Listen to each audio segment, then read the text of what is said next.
Okay, so we'll continue our discussion on dominant seventh chords and their inversions on the top four strings. I believe you may have watched some video before that I posted about dominant seventh chords and dominant 13th chords on the top four strings.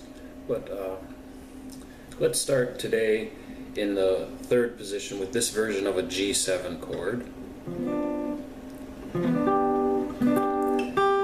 Trying to get that top voice. Okay, so there we have our G7, and it's voiced, it's what we call drop 2.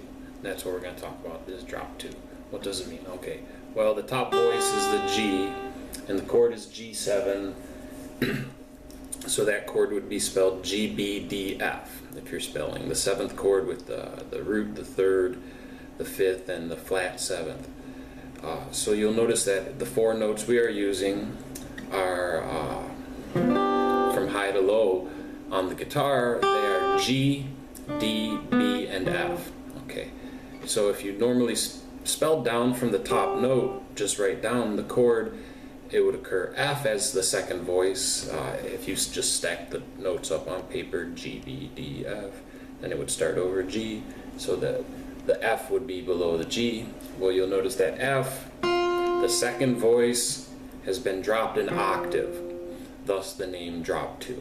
So from most of the voicings we're studying are drop 2 in many cases. There's other things, but like drop 4 or drop 2 and 4, but drop 3. On the top four strings, we're going to use those chords to play through the cycle of fourths, and I'm going to throw one in the mix that is not from that voicing group. And so I just wanted to bring your attention to this one chord. You will see the familiar shape of like a C7. But I'm really just focusing on the top four strings. So that's a derivative of C7, and that's the one that's not a drop 2 voiced chord that I'm going to throw this chord in the mix. Why? Just one or two reasons from a guitaristic point of view. I think it relates better to our 5 better shapes that help us navigate and see our way around the caged chords. And in moving around on the top four strings, it just facilitates having to move a lot less, and it's something easy to visualize because it's such a familiar chord there, the C7. Just you're reducing it. Really, there would be a chord in that family from the drop 2 or drop 4, which is like this, but that's another thing. Okay, so we'll begin. Hopefully that's helpful. We're doing drop 2 voicings, with the exception of that one chord. Yeah, and this is a common approach. Very useful, but notice at the end of the lesson a little comment about how this stuff would work if you were in a big band or a dance band or like a high school or college jazz band, or working with the guitar in a different way. These might not be the best chords for you to use, really speaking.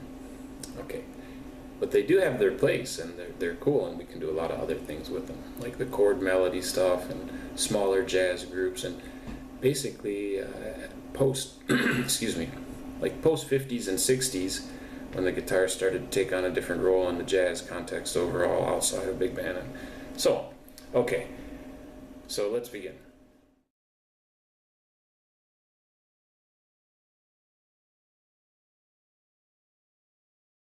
One, two, 1, 2, 3, 4.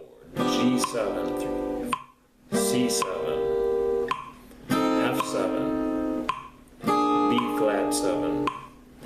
E flat 7, A flat 7, D flat or C sharp 7, F sharp 7, B7, E7, A7, D7, and G3, huge.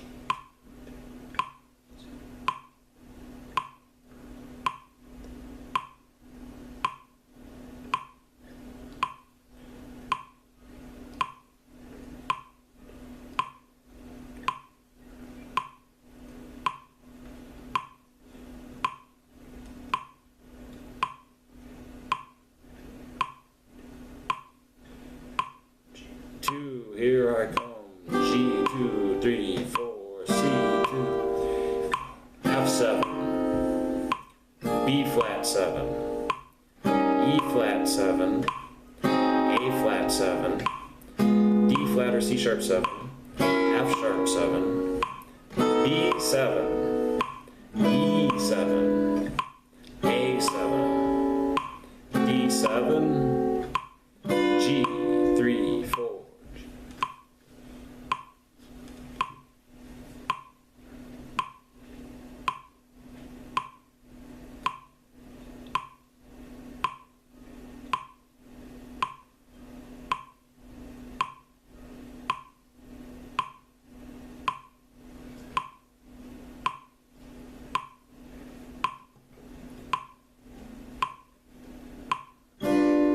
Ready, here I go. G 2, 3, 4, C 2,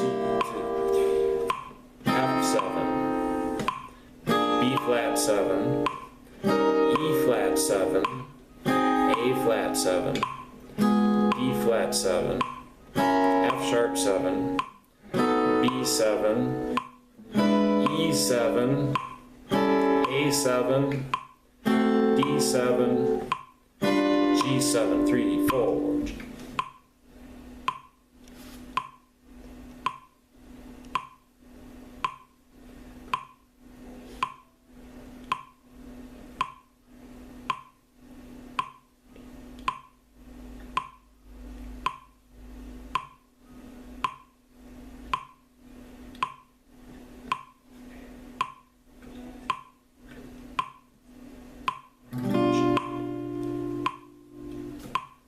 Very good. That was it.